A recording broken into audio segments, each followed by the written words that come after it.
I ran into a lot of trouble for daring to be interested in taboo subjects, but it was very exciting. We're not up to the stage where our knowledge of the spiritual and the psychic sense is so advanced that we can say prayers by Baptists are answered more often than prayers by Buddhists. Don't know if we'll ever get to that stage. Keep watching to learn more.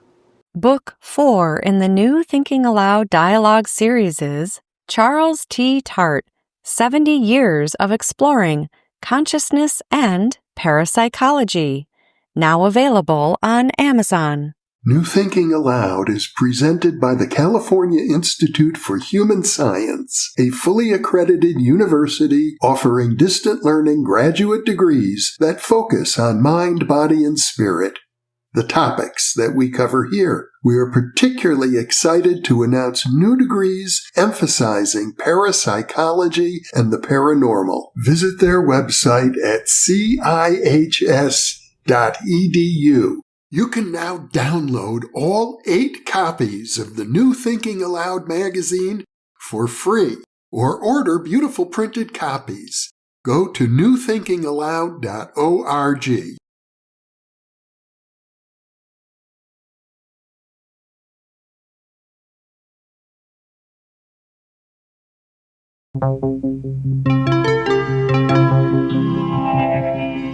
Thinking Aloud. Conversations on the leading edge of knowledge and discovery with psychologist Jeffrey Mishlove.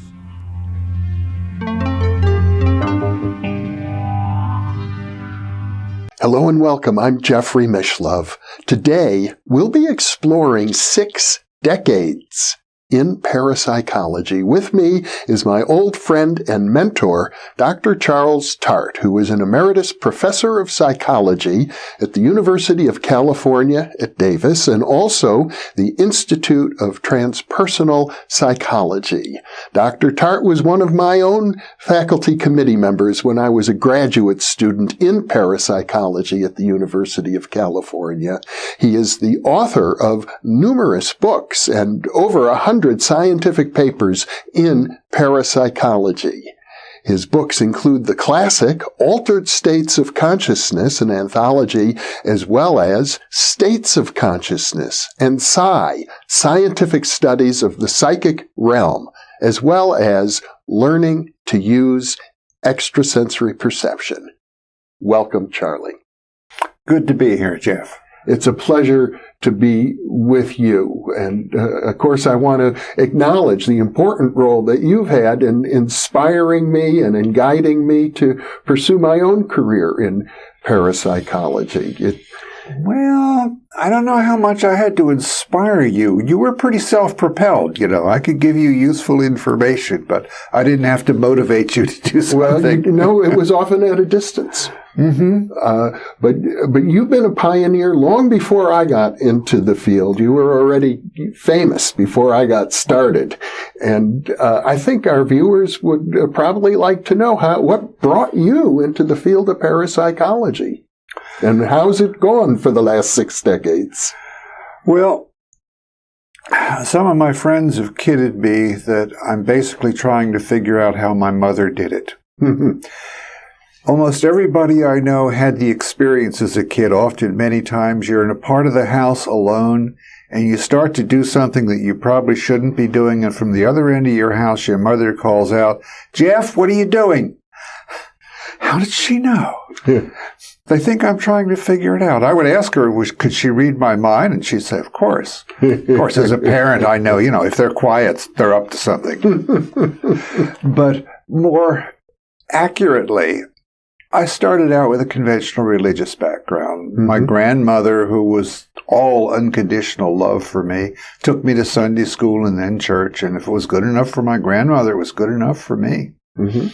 And then my teenage years came along, and I began to read extensively in science. I was in love with everything scientific, and I realized that a lot of what science said was the truth about the world was in great conflict with what religion said was true about it. Mm-hmm. I also noticed that adults were pretty hypocritical, too, in terms of doing what they actually preached for you to do. Mm-hmm. So I was getting more and more alienated from my religion, more and more in love with science, but feeling something was wrong. There was clearly a lot of good stuff associated with religion also.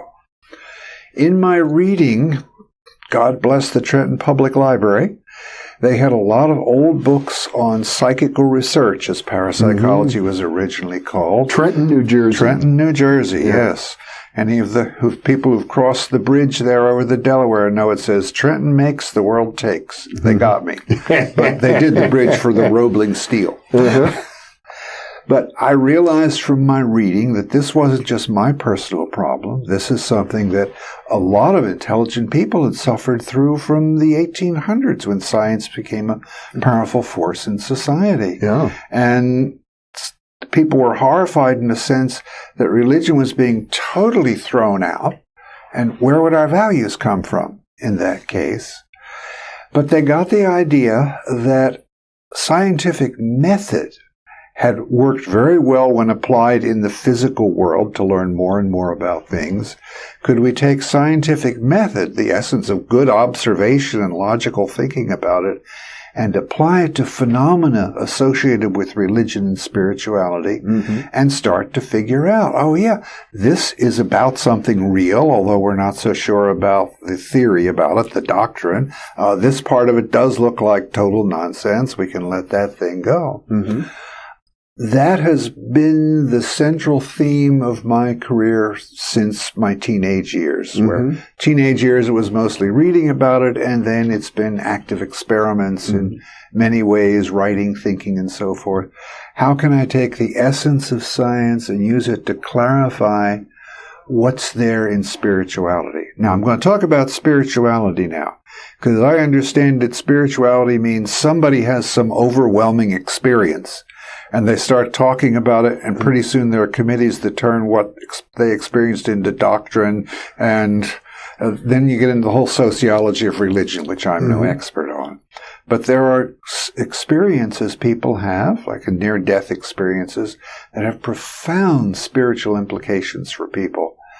How much of that is based on a reality? Conviction alone isn't enough. Okay, just because you experience something very intensely and it's obviously the truth, well, that's what you experienced. Don't not count that. But that doesn't necessarily mean it's true about the world.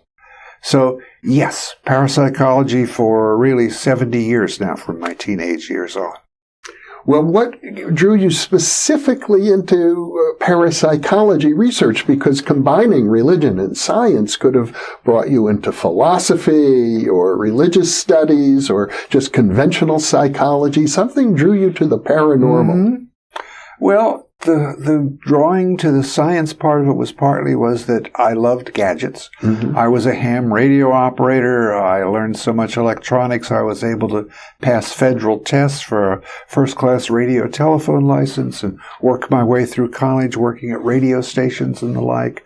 So science had gadgets. That was really important. And as I got older in life, too, I learned that talk is cheap. Okay, and I learned it the hard way. For instance, in my 30s, I got really interested in the Japanese martial art of Aikido and arranged for a black belt instructor to come up to UC Davis and teach it. And I was the advisor to the student club, so I got to train in it too. And I discovered in about 3 weeks I could explain the martial art of Aikido much better than my black belt instructor. He only had a high school education. I could compare it to philosophy and scientific developments and physiology and all that, except I kept noticing I couldn't actually do anything, and he could toss me across the room with his little finger. Something was not computing here. It took me years to realize there was a different kind of knowledge there. And just talking good is not enough. Right? I think I had a black belt in talking by the time I was 12. And that's nice in some ways, but part of my main spiritual and psychological growth discipline in life is to not be carried away by clever talking, even when I'm the person doing the clever talking. Well, you got associated with Dr. Andrija Puharich back in the 1950s. He had the Roundtable Foundation, as I recall, up in Maine. Puharich is known these days mostly, I suppose, for his discovery of Uri Geller, the Israeli psychic. But back in those days, he had an active research program, and you became an associate of his. Yeah, 1953, I went off to college, MIT. I thought I was going to be an engineer. That was ended by math, which I don't have that much of a talent for. But being in Boston, I went to a number of lectures by parapsychologists, including Puharich, and Eileen Garrett, particularly that world-famous medium who started the Parapsychology Foundation, talked about the research support they had given Puharich and that he had an electrical technique which could amplify extrasensory perception. And of course, that got me really excited. An electrical gadget. I understood electrical gadgets. And the problem with ESP research was that when you try to study it in the laboratory, it's generally so weak and unreliable, it doesn't happen too much of the time. Happens enough to show that it's real, but you can't produce it on demand, and then it's liable to be kind of statistically significant, but it doesn't really convince you that something real is happening.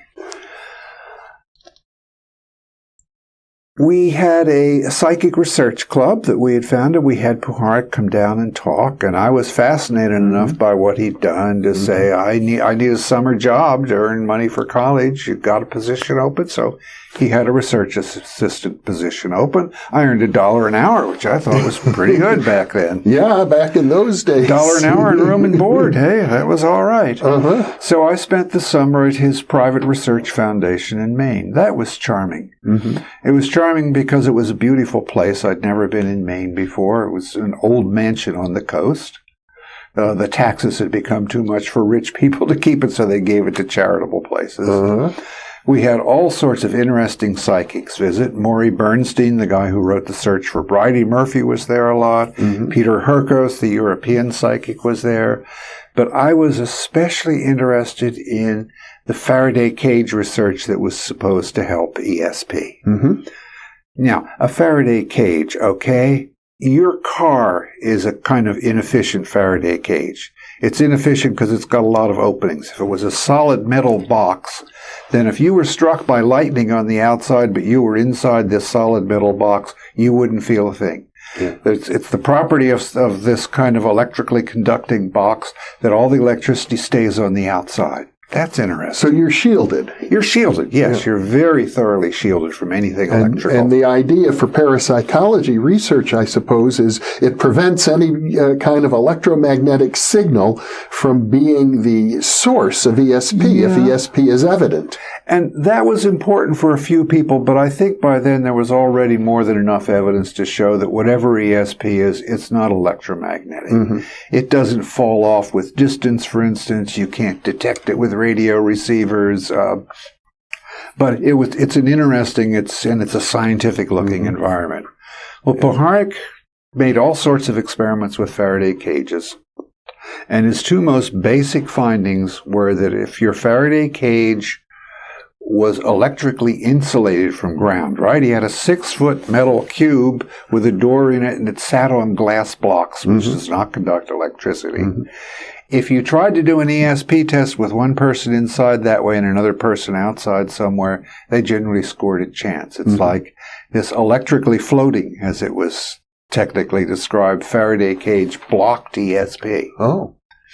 But if you connected the Faraday cage to the earth, to a 6-foot rod driven into moist ground, ESP was better than under ordinary room conditions. He had an amplifier and he had a shield. And that was really exciting. He had a third condition, too, where you pump this Faraday cage up to about 5,000 volts with respect to ground, which also amplified ESP, but that was getting a little too exciting. Now, you independently replicated some of these studies later on, didn't you? Many years later. Yeah, I replicated the basic one. There were many variations that I didn't have a chance to do. The thing that was lacking in Puharich's work was that it wasn't double blind. That is, if you know that somebody's doing something special for you in an experiment, that can psychologically alone change your performance. Mm-hmm. And so, Puharich knew when he was changing these conditions, the subjects often knew. But I was able to do it years later where the experimenters and the subjects did not know what the electrical conditions were. And I didn't have the advantage Puharich had of having subjects to work with who'd already could demonstrate significant ESP scores in matching tests under room conditions. I had to use college students, but these were highly motivated people in my experimental psychology class. And we got the effect. Mm-hmm. When my Faraday cage was electrically floating, they scored at chance, and when it was grounded, they scored above chance. It was a small score, but it was big enough to be statistically significant. Mm-hmm. So I figured I had basically replicated. Now, this goes on to the crazy part. Because, even back in 1957, when I worked for him, I said, why isn't every parapsychologist in the world, all dozen or 2 dozen of them, doing this same sort of research? Because if we could amplify ESP, we'd take a huge step forward. Yeah. I used to use the analogy that our understanding of ESP then was like humanity's understanding of electricity had been for practically all of human history. You had lightning flashes, whoom, and it was all over. And you had memories to work with, which might be accurate or inaccurate and so forth. Well, we have these deathbed visions and things like that, but you can't get very far with that.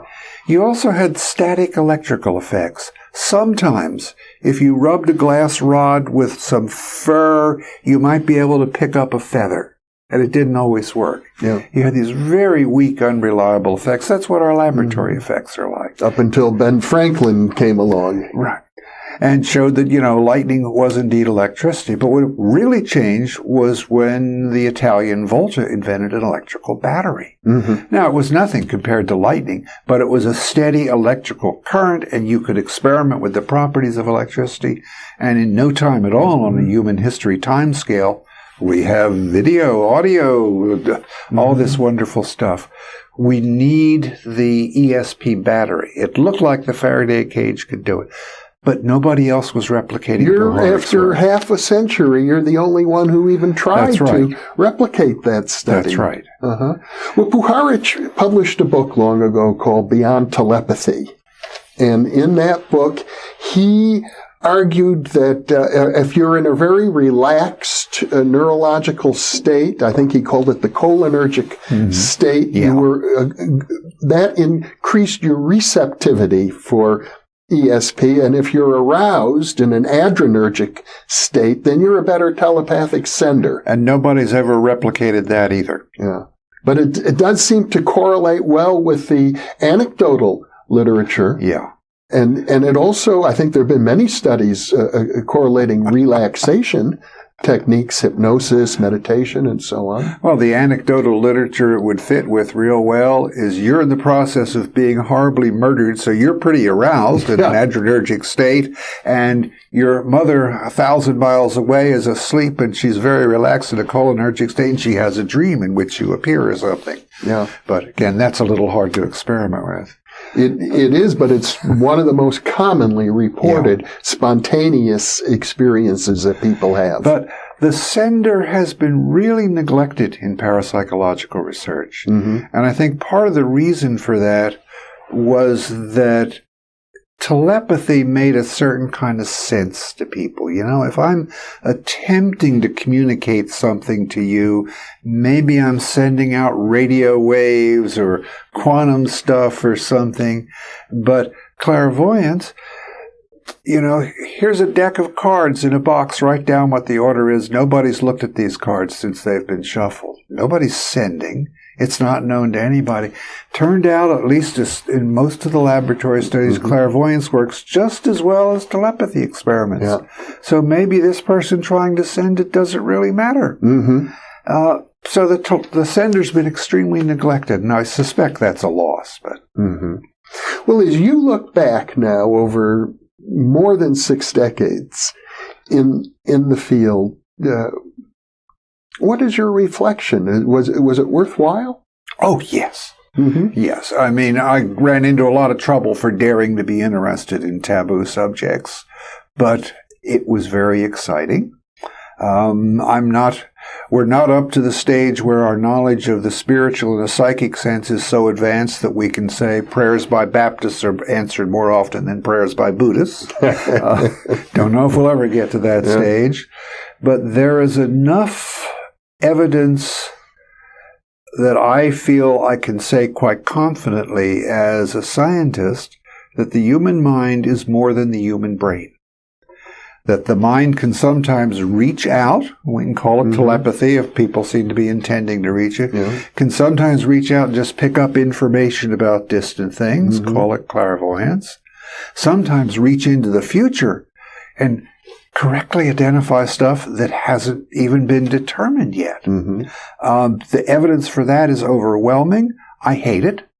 Precognition makes no sense at all to me. I think now is now and the future hasn't happened yet, but the evidence compels me as a scientist to say it happens. Now, and didn't you also do, if I remember correctly, a very interesting study showing that precognition scores fall off the further distant in time the target is? I did do such a study, and then later somebody pointed out to be a possible flaw in it, so I added a note to it saying, don't take this too seriously. It makes it seem more like physical stuff that we know, that the greater the distance, the less it should work. I don't know that that's true, actually. Okay. And wasn't motivated to do that. The main reason I have to accept clairvoyance is in some of my own research on ordinary telepathy, present time stuff. Somebody now is sending, somebody now is trying to receive. I discovered massive amounts of strong precognition effects that actually gave some clues as to how ESP may actually work as an information carrying system. And I was shocked, but there it was in my own laboratory data. Very strong, so. But you've published, to my recollection, well over 100 scientific papers. Yeah, a couple hundred, actually. In parapsychology. I'm proud of that. In parapsychology, no, we'd probably go back to 100 there. Yeah. Because, I only give about a third of my time to parapsychology. You were also very active in transpersonal psychology, and you wrote a fascinating book called The End of Materialism, in which you basically use the data of parapsychology to argue for, I guess, what would be a dualist philosophical perspective. That you're saying we cannot explain this data using a materialistic metaphysical framework. Right. That's what I was starting to talk about when I said, thinking the mind is nothing but the brain is just factually incorrect. We don't know how a brain can produce consciousness in the first place, although people promise it. Philosophers long ago named this promissory materialism, Someday they'll explain it in terms of the brain functioning. Well, you can't disprove that. Yeah. Someday they'll explain it in terms of little green men and pink flying saucers. You can't disprove that statement either, but I wouldn't hold my breath waiting for it. So here the mind has got three ways of getting information about things at a distance and things in the future. And also the mind can sometimes by intention alone reach out and change things. Yeah. Psychokinesis or telekinesis. Well, that sounds like a mind then, for instance, that maybe it could survive the death of the body. Now, we're a long way from checking the reality of heaven. And I don't know what the ultimate limits are, but I now tend to look at all religions, and especially the purer spiritual traditions behind them, as people had things happen, some of which were real psychic phenomena, and they've come up with explanations for them, which turn into religious doctrines. That's where the science stops. Fortunately, in science, you have to understand your explanation is always subject to retesting and change. Many a wonderful theory has had an inconvenient fact come along and die quickly and so forth. But religions turn into doctrines, and you must not question this or you'll go to hell. That to me is a real inhibition of our spiritual possibilities, because I think we can learn so much more about this spiritual aspect of human beings. Well, it's largely establishment academics and establishment scientists who feel threatened by parapsychology. But what you're saying is that it also has implications for the theologians of various religions. And I suspect theologians are even more resistant than academics. Because by the time you become a theologian in a particular tradition, you know some doctrine inside and out, and part of your job is defending and clarifying that doctrine. You don't welcome something that simply may not do that. Let me give you an example, okay? Okay. This is something we should have a lot of data on, but we have only just one small beginning of it. In Buddhism, they believe in reincarnation. That's okay. We have a lot of kids who remembered previous lives. That's very interesting material. I'm not sure there really is reincarnation, but let's assume it happens, okay? There's another doctrine in Buddhism that says it's extremely difficult to be reincarnated as a human being. You have to be very spiritually advanced, have very good karma to do that and not be reincarnated as an animal or in some other realm and so forth. So hardly anybody gets reincarnated as a human being, that maybe once every 1,000 incarnations. I know the Buddha himself talks about his previous incarnations as animals. Right, and then they were all humans for a while, but okay, that's an interesting doctrine. Okay, so I made a prediction from that. I said, okay, my colleagues at the University of Virginia have several thousand cases now of kids who remember previous lives. How many of those previous lives were people that we would think would be spiritually advanced? Monks and nuns and yogis and so forth. Well, I got them scratching their heads. They hadn't thought of looking at that. Well, there might be 2 or 3 among several thousand. Right. Oh, well, that doesn't support the idea that you've got to have that particular kind of karma to be reincarnated as a human. Nor am I aware of any case where a young child remembers having been an animal in a previous lifetime. No, I don't remember that either. Yeah. I don't know. I mean, I think the jump to being a human being is so different from being an animal that it's hard to imagine going back. But and this is very speculative, but, I'm speculating on where we could go if we build up a solid bunch of data about this stuff. So if you look to the future of parapsychology, I think you're suggesting we may be able eventually to answer the kind of questions that spiritual seekers are asking. I'll say answer, but I'll qualify answer, okay? Most people say, well, get an answer that it's now 100% certain that things are this way. A lot of spiritual stuff, I don't think you'll ever be 100% certain one way or the other. But now, most spiritual ideas have 1% evidence, and the rest is all belief. I would much rather have some spiritual beliefs that had a lot of evidence in favor for them rather than none at all. The conclusion I drew from my End of Materialism book would apply to people in general, because, this was really written for people in general, not for parapsychologists, is the idea that science has totally disproven the spiritual is false. Mainstream science has ignored the spiritual or condemned it out of hand for philosophical reasons, but it's not been disproven. Or been condemned by spiritual authorities. Second, then, the idea that there may be some reality to spiritual effects is supported by parapsychology. Okay? Again, which many of my colleagues don't like because they want to make it more like physics because there'll be less opposition that way. So it's reasonable to be both scientific and spiritually inclined in your life. You still need to exercise lots of discrimination in both those areas because there's nonsense all over the place. But, you're not crazy automatically just because you think there's something to the spiritual. And a lot of people have been taught that and suffered a great deal because of it, and it's a real shame. Dr. Charles Tart, what a pleasure to have this half hour with you. Thank you. Thank you, Jeff. And thank you for being with us.